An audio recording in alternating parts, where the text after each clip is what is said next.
L'utilisation de l'énergie et des ressources est importante. Et il y a un concept clé qui a été développé par Paul Kraffel, je vous mettrai son lien vers le livre en annexe, qui concerne l'utilisation des ressources dans les écosystèmes naturels. Chaque agent du système, que ce soit un animal, une plante ou un insecte, a besoin de ressources pour survivre. Donc ça se traduit par un apport en énergie, par exemple des calories, et une dépense de cette énergie pour maintenir ses fonctions vitales. Si la dépense d'énergie dépasse l'apport, l'agent ne peut plus survivre, il s'épuise et il finit par mourir. Donc plus assez d'énergie, au bout d'un moment, je meurs. Si l'apport d'énergie est supérieur à la dépense, l'agent peut stocker cette énergie excédentaire, ça lui permet de croître, de se développer et de renforcer sa résilience. Et les écosystèmes se construisent sur cet équilibre dynamique. Lorsqu'un surplus d'énergie est stocké dans le système, comme par exemple dans le cas d'un animal mort ou de matière organique en décomposition, il y a d'autres agents qui vont venir rapidement exploiter cette énergie. Par exemple des charognards, des insectes ou des bactéries qui viendront récupérer la ressource pour leur survie ou leur croissance. Ou leur croissance. Et ce processus d'exploitation et de redistribution de l'énergie, c'est vraiment au cœur des écosystèmes. Chaque agent qui absorbe l'énergie disponible, il contribue ensuite à la restituer sous une autre forme, directement ou indirectement, à l'environnement. Et cette dynamique, elle permet à l'écosystème global de croître, de se diversifier et de se renforcer grâce à toutes les dépendances qu'il y a entre les agents, les pièces qui le composent. Ainsi, chaque action d'un agent dans un écosystème, elle n'est pas isolée, elle alimente d'une manière ou d'une autre le fonctionnement et le développement de l'ensemble du système.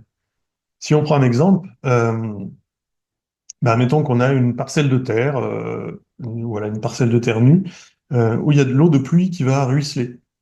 Et plus elle sera en pente, et plus l'eau de pluie va ruisseler, et plus elle va emporter le sol et causer de l'érosion. Par contre, si, et c'est ce que fait Paul Kraffel, on arrive à ralentir en fait cette eau de pluie qui ruisselle, il y a des graines qui vont pouvoir venir s'y déposer et germer. Et à ce moment-là, il y a plein de choses qui vont se passer. Il y a de la mousse qui va se former à partir des jeunes pousses.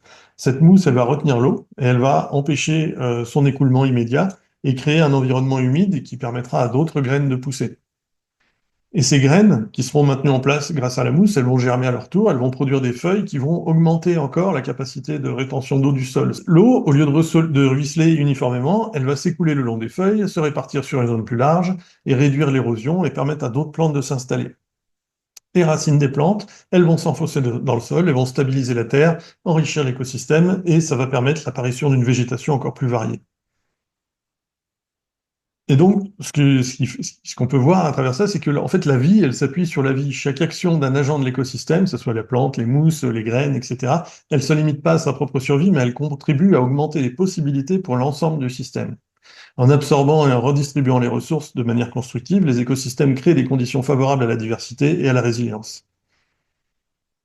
Et nous, en tant qu'êtres humains, eh ben, on s'est en grande partie déconnecté de cette dynamique. On exploite souvent les ressources sans chercher à les restituer d'une manière qui profite au reste de l'écosystème. Il y a une grande partie de l'énergie qu'on consomme qui est perdue pour le système global et qui a absolument aucun bénéfice pour l'environnement.